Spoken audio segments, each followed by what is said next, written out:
네, 발은 신체의 어느 부위보다도 피로가 쌓이기 쉬운 부위라고 하죠. 하루 종일 신발을 신고 오랜 시간 걸어야 하기 때문인데요.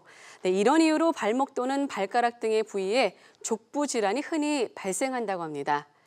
네, 일부에서는 족부 질환 가운데 가장 흔한 질환인 족저근막염에 대해서 자세히 알아보겠습니다. 네, 도움 말씀 주실 심영기 의학박사 나오셨습니다. 안녕하세요. 네, 안녕하십니까. 네, 사실 저 또한 족저근막염으로 고생하고 있는데요. 병명 그대로 족저근막염. 네, 어느 부위에 염증이 생기는 질환인지 좀 알 수 있을까요? 네, 족저근막염은 말씀 그대로 그 발바닥에 이제 생기는 건데 발의 아치를 형성을 해주는 이 근막이 있어요. 그걸 족저근막이라고 하는데 족저근막염이 계속해서 지속적으로 반복적으로 이제 자극이 들어가면 콜라겐이 변성이 돼서 염증이 생기게 됩니다. 염증이 생기면 근막 쪽으로 염증이 생기면 이제 발을 디딜 때마다 아프죠. 발을 디딜 때마다 아프기 때문에 이 족저근막염이라고 하죠. 이런 경우는 이제 대부분 이제 과체중이라든지 체중이 많이 나가시는 분이나 혹은 또 반복적인 손상, 염증, 그다음에 또 무리하게 오랫동안 과도한 운동을 한다든지 이럴 때 이제 족저에 염증이 생기는 거예요. 그래서 잘 걷질 못하세요. 아프셔갖고. 네, 근데 족저근막염이 좀 심하면요. 근데 사실 뭐 서 있지 못할 정도로 통증이 또 심하고 약간 발바닥에 뭔가 닿기만 해도 좀 큰 고통을 느끼는 것으로 알고 있습니다. 어떻습니까? 네, 맞습니다. 이 족저근막염은 그 아침에 일어날 때 이제 통증이 심해서 침대에서 일어나서 디딜라 그러면 아 소리가 나요. 아 아프다. 그리고 대부분 발뒤꿈치 안쪽에 통증이 발생하고 발가락을 발등 쪽으로 이렇게 구부리게 되면 통증이 느껴지고 그리고 점점 더 오래돼서 진행이 될 경우에는 서 있을 때도 뻣뻣한 느낌이 계속되고 푹신푹신한 운동화를 신어도 통증을 느낄 수가 있어요. 아, 그렇군요. 근데 사실 족저근막염 같은 경우는 잘 낫지 않은 질환으로 또 이렇게 만성 통증으로 분류가 되는 네. 것으로 알고 있는데요. 네. 맞습니까? 네, 족저근막염 쪽은 그 해부학적으로 봤을 때 거의 신경, 힘줄, 뼈로 주로 구성이 돼 있고 이런 근육량이 적은 복합 구조예요. 그리고 체중이 계속 실리기도 하고 그리고 압박을 많이 받게 되겠죠. 그러니까 반복 손상으로 다치기가 쉽고 그리고 혈액 순환이 돼서 회복되는데 근육량이 많아야지 혈액이 많이 이제 풍성하게 돼서 회복이 빨리 되는데 근육이 적어요. 그래서 족저근막염이 한번 발생되면 잘 치료되지 않는 게 특징입니다. 네, 사실 이게 통증도 통증이지만 사실은 일상생활하기도 좀 어려운 게 바로 족저근막염이 아닐까라는 생각이 드는데요.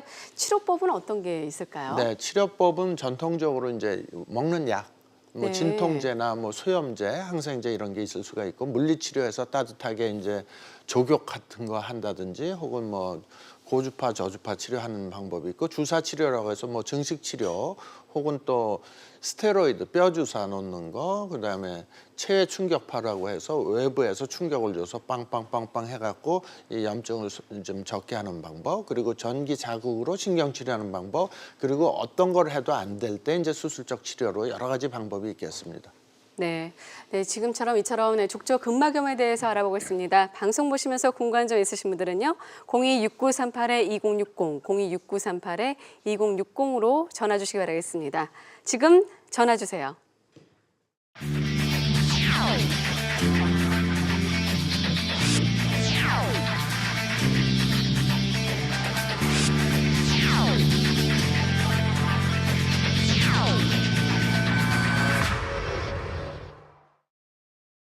네, 앞서서 이 족저근막염 치료법에 대해서 간단하게 좀 짚어주셨는데요. 그 가운데 전기 자극 통증 치료가 필요하다라고 하셨는데 어떤 치료법인가요? 네, 전기 자극 통증 치료를 이해하기 위해서는 우선 네. 질병이 왜 생기는지, 통증이 왜 생기는지를 알 필요가 있는데 여지껏 그 많은 선생님들이, 많은 학자들이, 과학자들이 연구를 해서 통증에 대한 접근법은 다 보는 그 방향에 따라서 다 틀렸어요. 그래서 장님들이 코끼리를 이렇게 할 때, 네. 코끼리는 이런 기둥 같은데 뭐가 있어. 꼬리를 만지면 그건 털이 있어.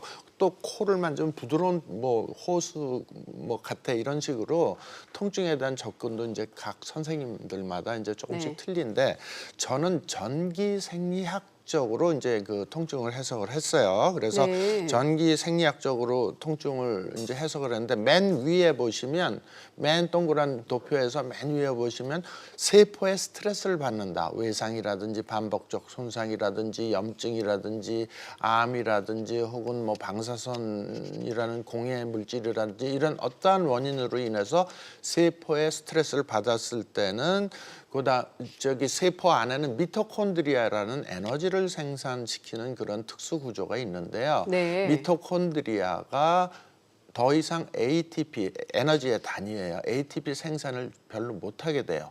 그렇게 되면 다시 먼저 슬라이드를 보시면 그 다음에는 전기가 네. 생성된 미토콘드리아에서 생성된 전기의 80%는 세포의 전기를 유지하는 데 쓰여요. 에너지의 80%는. 네. 근데 그게 적어지니까 그 세포를 둘러싼 미세순환이 툭 떨어지게 됩니다. 미세순환이 떨어지게 되면은 주위가 항상 이렇게 순환이 잘 돼서 소통이 잘 돼갖고 주위에 맑은 물, 세포 체액이 돼야 되는데 거기에 림프 슬러지라는 찐득찐득한 더러운 물이 쌓이게 돼요. 그 림프 슬러지가 쌓이게 되면 그 다음에는 환경이 더러워지니까 균들이 서식하기가 쉬워지죠. 그래서 염증이 생겨요. 염증이 생기면 섬유화가 돼요. 딱딱해져 굳어갖고 당겨서 아픈 거예요. 그래서 족저근막염 아까 설명드릴 때도 이렇게 발바닥에 있는 족저 근막이 반복적인 손상, 세포 스트레스죠. 손상에 의해 갖고 이러한 과정을 거쳐서 어떻게 돼요? 림프 슬러지가 쌓여갖고 그것이 당겨서 통증을 유발하는 거와 마찬가지로 이런 식으로 해서 그 스트레스를 받으면 전기 에너지가 충분히 안 생겨서 순환이 떨어지고 염증이 생겨서 통증이 생긴다. 이런 이론입니다. 그러니까 저 같은 경우는 사실 하이힐을 많이 신거든요. 네. 그러다 보니까 무게가 약간 좀 앞쪽에 쏠려서 쏠리죠. 예. 계속 거기 좀 염증이 생겨요. 네, 그러다 네. 보니까 계속 그게 순환이 되는, 그러니까 어떻게 보면 반복되는데 네, 반복. 순환이 좀 잘 안 돼서 생기는 그런 그렇죠. 거라고 보면 될 수 네. 있겠네요. 그리고 이제 족저 네. 같은 경우 아까 잠깐 말씀드린 네. 근육이 항상 그 혈액 순환이 풍성한 자리거든요. 네네네. 근데 그게 근육량이 발바닥에 조금만 있어요. 전부 다 힘줄 뼈, 신경으로 구성이 돼 있어요. 네. 그러니까 이제 아무래도 한번 나빠지면 굉장히 좋아지기 힘든 병이죠. 네, 근데 단순히 그걸로만 끝나는 게 아니라 순환이 좀 잘 안 되다 보니까 다양한 좀 질환이 맞습니다. 생길 수 있는 거네요. 네, 맞습니다. 네. 네. 자, 그러면 어떤 질환이 생기는지 좀 설명 좀 부탁드리겠습니다. 병이 났을 때 또 네. 이게 전기 변화 같은 경우는 어떻게 되는지 좀 병이 궁금하네요. 낳게 되면은 그 세포는 일단 그 미토콘드리아에서 전기를 만들어 갖고 배터리와 같은 거다 이렇게 생각하시면 되고 배터리와 같은데 맨 왼쪽 그림을 보시면 초록색이 있어요. 이건 정상은 충분하게 전기가 풍성하게 있는 거예요. 안 아파요, 그죠?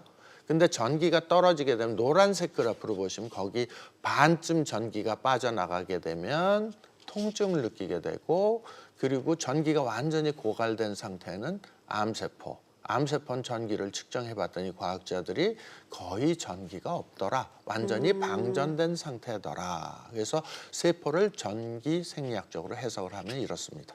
네, 많은 분들이 족저근막염 얘기하는데 이게 전기 얘기하니까 좀 네. 의아하실 수도 있을 네, 것 같은데요. 맞습니다. 예. 네, 그렇다면 우리 몸에 좀 세포가 전기가 떨어졌다. 이걸 네. 좀 어떻게 좀 느끼고 감지할 수 있을까요? 전기가 떨어져서 이제 감지할 수 있는 다양한 증상들이 있는데 증상들의 가장 대표적인 건 통증이에요. 나 여기 아파, 저기가 아파. 그런 이제 통증들이 이제 증상으로 느낄 수 있고 그 다음에 만성 피로. 몸이 밥도 잘 먹고 잠도 잘 자는데 항상 피곤해요. 네. 그리고 또 여러 가지 세포들이 전기가 떨어진 증상이니까 우울증도 생길 수 있고 인지장애도 생길 수 있고 또 생리불순도 생길 수 있고 두통도 생길 수 있고 하여튼 몸이 이상하다. 그거는 전기가 떨어진 증상이라고 저는 해석을 합니다. 전기가 이렇게- 떨어지면 네. 이제 세포가 기능을 못 하니까 눈이 침침해져요. 우선 네. 피곤할 때 눈이 뻑뻑하고 침침하잖아요. 그것도 전기 떨어진 거예요. 그리고 머리가 막 지근지근 아파요. 그리고 컴퓨터 우리 오래 하잖아요. 그러면 전기 떨어져갖고 목 뒤줄기가 막 당기는 경우 누구나 네네네. 다 경험할 거예요. 그리고 허리도 또 아플 수 있죠, 그죠? 허리도 그런 게 네. 이제 전기 떨어졌다고 이제 해석을 합니다. 네. 어떻게 보면 많은 분들께서 뭔가 피곤하고 늘 찌뿌둥한데 병원 가도 이렇게 특별한 이유는 없고 이런 경우는 좀 전기가 떨어졌다라고 좀 네네. 해석을 하시면 되겠네요. 병원 가서 피 검사하죠. 네네네. CT, MRI 찍었는데 선생님들은 보고 다 정상이 있어요. 근데 나는 아파요. 그죠? 네네. 근데 그건 미세한 변화이기 때문에 피 검사로 안 나오죠. 아. CT나 MRI로도 안 나오고. 아, 예. 그러면은 이제 어떻게 보면 방전됐기 때문에 네. 충전해주면 되나요? 그렇죠. 아, 그래요? 네네. 충전하면 됩니다. 네. 일단은 이 충전을 해주는 게 이제 거꾸로 가는 거죠. 병이 난 거는 방전이 됐다, 전기가 네. 빠졌다. 그거를 충전을 해줌으로 해서 이 세포를 정상으로 되돌리자. 이게 이제 치료의 목적이고 실제로 이렇게 세포가 충전이 될 때 증상이 많이 좋아지는 건 경험을 많이 하고 있습니다. 자, 이렇게 해서 어떻게 보면 전기 자극 통증 치료 같은 경우는 세포에 전기가 방전돼서 병이 생기는 것을 거꾸로 네, 그 세포에 맞습니다. 좀 충전해줘서 병을 치료한다. 네. 이런 원리로 좀 이해를 맞습니다. 하면 될까요? 네, 네. 아, 충전시키면 됩니다. 전기 자동차 있죠. 전기 자동차 이제 요새 네네네. 아직 보편화는 안 됐는데 쫙 하다가 전기가 떨어지면 플러그를 이제 딱 꽂으면은 전기 그 자동차의 배터리에 충전이 돼갖고 저런 식으로 이제 충전을 시키는 거예요. 우리 몸의 세포도 충전을 시키면 이제 저렇게 충전이 쭉 되는 거죠. 예, 그래서 네. 전기 자동차도 이 정도 충전이 됐으니까 몇 킬로 가겠다 이렇게 생각하는 것처럼 우리 몸도 이제 세포에다 이렇게 충전을 시켜요. 충전을 시키면 이제 세포들이 정상화가 된다 이런 이론입니다. 네. 그러니까 이러한 어떻게 보면 원리는 좀 이해하게 되는데요. 네. 본격적으로 만약 치료를 한다면 어떻게 하게 뭐 될까요? 치료하시게 되면은 네. 이제 고전압을 사용하는 거예요. 그래서 네네. 고전압이 이제 우리 몸은 이제 50mV 정도의 우리 몸의 이제 세포의 전기를 재보면 50mV예요. 근데 3000V 네. 너무 높죠. 3000V를 이렇게 생긴 거예요. 그래서 이렇게 아픈 곳이 여기가 아프다면 이렇게 되고 머리가 아프다면 이렇게 되고 그다음에 뭐 가슴이 아프다면 여기 되고 팔이 아파 여기 허리가 아프면 허리에 되고 손목이 아프면 이렇게 돼서 1분 정도 이렇게 돼주면 세포들은 1분 안에 80%가 충전이 돼요. 아, 그래요? 근데 충전시키는 게 3000V예요. 아, 3000V 우리 보통 가정에 쓰는 게 몇 볼트인지 아시죠? 220V. 220볼트요. 이거 한국에서는 3000V. 그렇죠. 무섭지 않으세요? 그렇죠. 그거 괜찮을까요? 3000V인데 네. 전류나 전기는 저항값과 전류값과 전압으로 이제 해서 다 계산이 나오는 건데 3000V인데 전류는 거의 제로 상태예요. 아주 마이크로 단위 암페어예요. 그래서 넣어주면은 우리 몸에 해는 없어요. 감전사 되는 게 아니라. 근데 겨울철에 우리 이렇게 털옷 입고 이렇게 다니다 뭐 잡으면 찌릿하고 정전기 그렇죠. 정전기 생기잖아요. 몇 네. 볼트인지 아세요?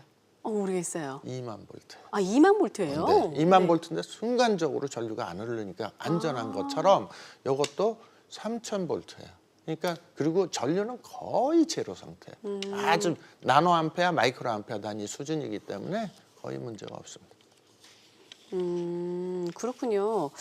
그러면 어떻습니까? 이 치료 같은 경우는 어떻게 네. 보면 이제 아까 원리대로 네. 방전된 세포를 충전해주는 그런 원리로 이해하면 될 것 같은데 혹시 안 되는 경우는 있나요? 네, 치료가.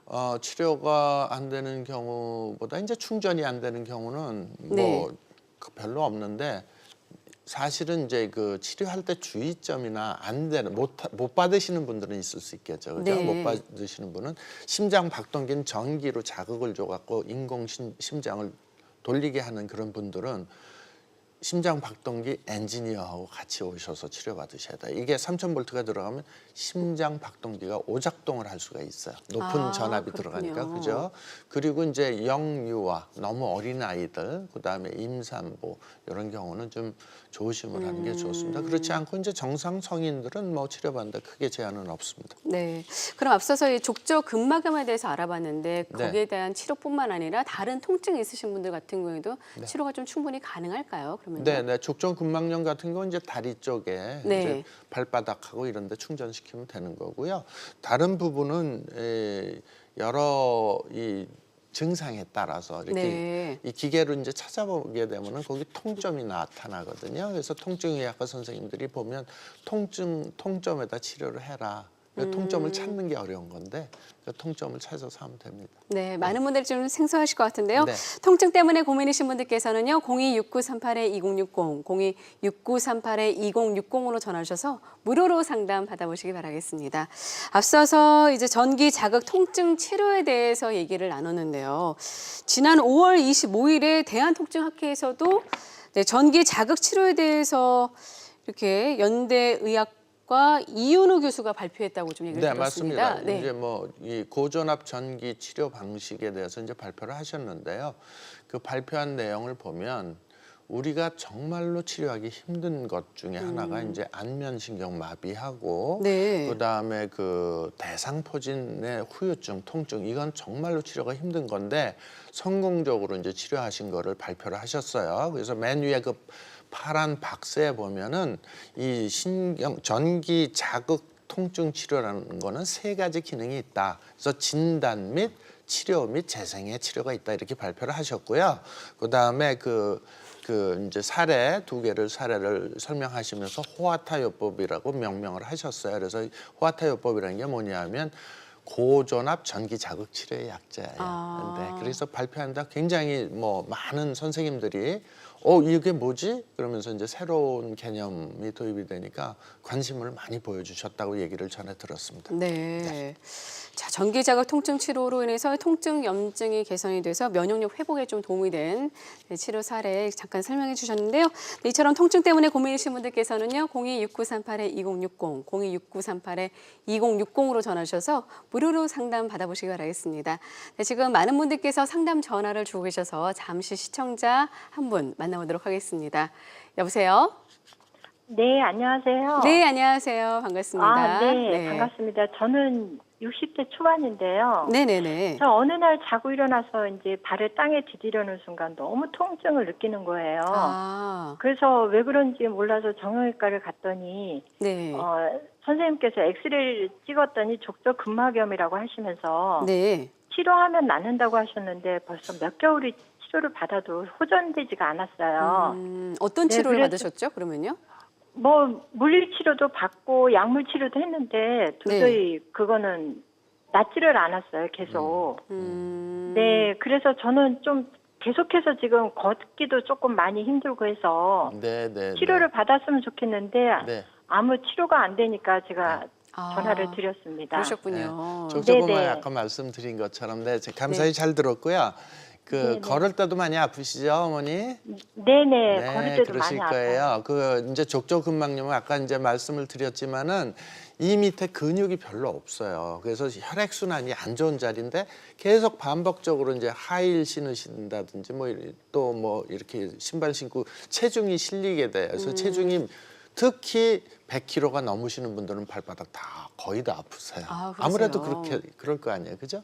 그래서 뭐 이제 신발을 편안한 거 신고 그러셔야 되는데 저한테 오시는 환자분들을 보면은 거의 물리치료, 주사치료 또 뭐 한의원에서 뭐 침도 맞으시고 부항도 뜨시고 뭐 그다음에 족욕도 해보고 많이들 해보셨는데도 잘 안 나시는 게 족저근막염이에요. 그래서 족저근막염은 보통 이제 신경을 치료를 하고 전기 자극으로 하게 되면 통증이 상당히 이제 경감이 되는데 제가 이제 좀 더 많은 경험을 해봐야 되겠죠, 그죠? 새로운 네. 치료법이니까. 그런데 거의 뭐 대부분 이제 상당히 호전되는 경우들이 많아서 한번 또 시도해 볼 만한 치료가 아닌가 이렇게 생각을 합니다. 네, 만약에 그러면 이분이 병원 네. 가셔서 전기 자극 통증 치료를 받게 된다면 네. 어떻게 여러 번 받아야 되나요? 한 번이면 일단 뭐 가능한가요? 모든 치료가 한 번에 잘 되면 굉장히 좋죠. 네. 근데 이거는 이제 신경을 자극을 시켜주고 또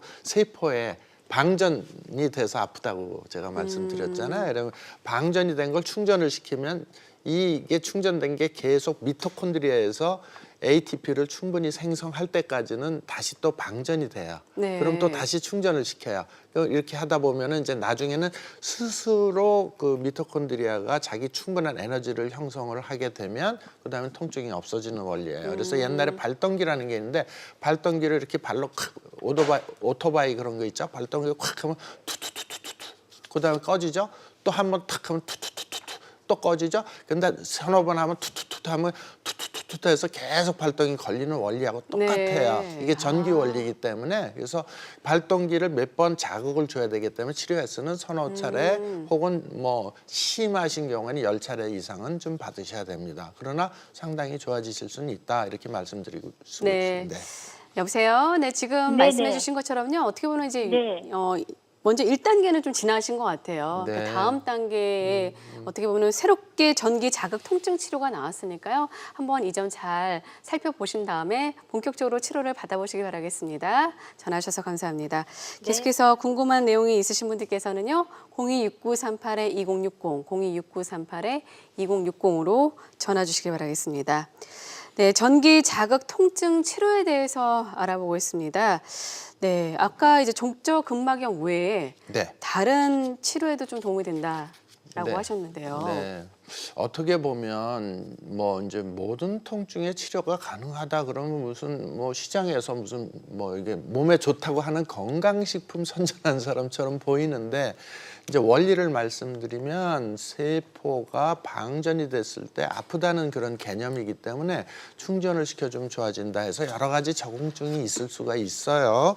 그 중에서 이제 제일 많은 게 오십견, 그 다음에 뭐 또 무릎 통증, 족저근막염, 또 목 디스크, 허리 디스크, 그 다음에 요즘 현대인들한테 많은 장단지 근육통, 그 다음에 테니스 엘보라서 여기 주관절, 이 팔꿈치가 아픈 거, 그 다음에 또 부종, 다리가 부었을 때, 그 다음에 대상포진, 말초신경마비, 그 다음에 중풍후유증, 암이 걸렸을 때 통증이 완화시키는 거, 위경련 등 여러 가지를 적용이 가능해요. 근데 이제 저는 제가 보는 환자의 한계가 있기 때문에 이제 앞으로 여러 선생님들이 각과 분야에서 이비인후과 같은 난청 이명에 대해서 네. 연구를 하시면 좋아지는 거 아실 수 있을 것 같고, 안과 영역에서는 황반변성이나 이런 것도 연구해서 많은 사례로 해서 논문이 나왔으면 좋겠다. 저는 그런 생각을 하고 있고, 그리고 뭐 허리 디스크는 또 신경외과나 정형외과 선생님들이 좀 해주시면 좋겠고, 뭐 어깨, 주관절 뭐 이런 것들 통증에 대한 거는 다 적용이 가능하다 이렇게 말씀드리고 싶습니다. 네, 지금 많은 분들께서 상담 전화를 기다리고 계셔서 잠시 시청자 바로 만나보도록 하겠습니다. 여보세요? 여보세요? 네, 네. 안녕하세요. 많이 기다리셨습니다. 네. 자, 어떤 점이 어떻게 불편하신가요? 저는 여보세요? 네, 네, 말씀하세요. 말씀하세요. 네, 연결됐습니다. 저는 이렇게 앉았다 이렇게 일어날 때든지 뭐 운전을 하고 좀 가다가 내릴 때 뭐 아침에 일어나서 일 때도 아프고, 이게 처음에는 조금씩 하더니 요즘에 심해져가지고 한의원에 가서 한 2주 치료 받았는데 아무 효과도 없고 점점 더 나빠지는 것 같아가지고 네. 어떻게 좀 나을까 지금 고민을 하고 있는데. 네, 아, 지금 그러셨군요. 어디가 아프시다고 그러셨어요? 제가 잘못. 뒤꿈치요. 발뒤꿈치. 네. 예, 왼쪽 발 뒤꿈치라고 네. 해가지고. 족저근막염의 발뒤꿈치는 아무래도 이제 반복 손상이나 이제 압박을 받는 곳이라서 장기화, 만성화가 되기 쉬운 질환이에요. 그래서 그것도 이제 제 생각에는 여러 가지 치료법을 다 해보셨으니까 전기 자극하는 것도 한번 해보시면 좋겠다 이런 생각이 좀 들고요. 뭐 제 치료 사례를 보면 그런 대로 많이 좋아지시는 것 같아요. 그래서 이제 여러 가지 치료법이 있지만 그 중에서 본인한테 맞는 치료법이 있거든요. 그래서 한번 시도해 봄직합니다. 네. 예. 앞서서 사실 뭐 약물 치료, 물리 치료, 뭐 주사 치료, 체외 충격파 네. 그 외에 지금 설명드리는 전기 자극 신경 치료 네, 그게 네. 안 되면 이제 수술 쪽으로 넘어갈 수도 있겠네요. 네, 수술을 해도 결과는 또 그렇군요. 네, 그래서 네. 어떻게 보면 근본적으로 이제 방전된 네. 전기를 세포를 다시 살린다고 생각하시면 네. 돼요. 세포 재생 치료라고 생각하시면 쉽습니다. 네. 전기를 충전시켜서 발동기 팍팍팍팍팍 돌게끔 만들어준다 이렇게 표현을 했는데 실제로 이제 그렇게 통증 완화 효과가 있을 수 있으니까 네. 한번 또 시도해 보시는 것도 괜찮다 네. 생각이 돼요. 지금 계속 통증이 있기 때문에 좀 답답하신 것 같은데요. 저희가 네. 계속해서 전기 자극 신경 치료에 대해서 설명을 드릴 테니까요. 잘 보시고 참고 후에 치료를 본격적으로 한번 받아보시기 바라겠습니다. 감사합니다. 네, 감사합니다. 네, 고맙습니다. 앞서서 이제 대상포진 같은 경우도 네, 맞아요. 치료가 가능하다라고 네. 하셨는데요. 네, 네. 사실 대상포진이 뭐 산전 통증과 거의 비슷할 정도로 통증이 심한 것으로 알고 있어요. 네, 말도 못하게 아프죠. 대상포진 우리 친구도 뭐 중국에 네. 무슨 이사로 이제 취업이 돼서 갔다가 대상포진 걸린 바람에 뭐 취업이고 뭐고 뭐 내가 살아야 되겠어서 돌아왔어요. 그 정도로 아프고 대상포진이라는 게 이제 띠 모양으로 이제 신경 그 주행을 따라 띠 모양으로 물집이 생기면서 엄청 아픈데 손도 못 대요. 스치기만 해도 아프고 뭐 거의 밤에 잠도 못 자고 눈물을 흘릴 정도로 아픈 건데 대상포진 그 과정을 거치고 나서 후유증이 또 이건 거의 불치병이에요. 그래서 대상포진은 보통 이제 항바이러스 제제 뭐 그다음에 염증이 있으면 뭐 항생제 이런 걸 주고 대증요법을 하는데 잘 낫지 않는 것이 또 특징이에요. 그래서 대상포진 같은 경우는 후유증이 있을 때는 신경세포 속에 그 대상포진 바이러스가 거기서 잠복하고 있으면서 계속 속을 썩이는 거거든요. 근데 제 이론은 이제 검증도 좀 더 해봐야 되겠지만 3000볼트의 고전압 전기가 들어간 바이러스는 굉장히 약해서 바이러스가 죽어버려요. 이제 그것도 좀 너무 미세하기 때문에 검증하기 쉽지는 않지만 대상포진 환자들도 통증이 상당히 완화가 되는 그런 결과를. 치료 사례 한번 좀 보면서 좀 치료 자세히 사례 설명 이어갈까요? 보시면은 네. 대상포진 저 보시면 물집 잔뜩 잡혀 있죠. 왼쪽에 물집 잡혀 있고 이런 게 대상포진인데 다음 슬라이드를 보시면은 이 열 화상 카메라로 봤을 때 그 대상포진인데 안면부 저분은 안면부 대상포진인데요. 3회 내지 5회 치료하고 나서 통증도 많이 가라앉으셨고 뭐 아까 전 슬라이드도 뭐 대상포진도 많이 좋아지셨어요. 통증도 상당히 빨리 좋아지셨고 그러나 대상포진이 치료하는 거 후유증 같은 게 치료하는 게 쉽지는 않지만 고전압 전기 치료로 해서 또 치료하는 한 방법이 있을 수 있다는 걸 말씀드리고 싶습니다. 네. 네. 네, 저희가 보여드리는 사례는 예후가 좋은 사례입니다. 환자분의 개인에 따라서 치료 경과가 달라질 수 있다는 점 말씀드리겠습니다. 시간 관계상 벌써 마지막 질문이 될 것 같은데요. 네, 세포 대사를 활성화해서 통증을 개선시키는 전기 자극 통증 치료에 대해서 알아봤는데요. 뭐 부작용이나 주의사항이 있다면 어떤 게 있을까요? 네, 부작용 같은 거 뭐 특별한 거는 없고요. 그 주의사항도 이제 충전을 시키는 거니까 우선 그 치료 받기 전에 연고나 크림이나 로션 같은 거 바르고 오시면 이게 절연이 되겠고요. 전기가 좀 덜 들어가요. 그래서 그거 깨끗하게 이제 목욕하고 오시면 되고 아무것도 바르지 말고 오시면 되고 그다음에 특별히 뭐 일상생활에 주의사항은 없습니다. 네. 네. 지금까지 이 시간 도움 말씀 주신 분은 심영기 의학 박사였습니다. 오늘 말씀 감사합니다. 네, 감사합니다. 네, 1부는 여기서 마무리하고요. 계속해서 2부에서는요. 여성 건강을 위협하는 자궁 질환에 대해서 자세히 알아보겠습니다. 많은 참여 부탁드리고요. 잠시 후 2부에서 인사드리겠습니다.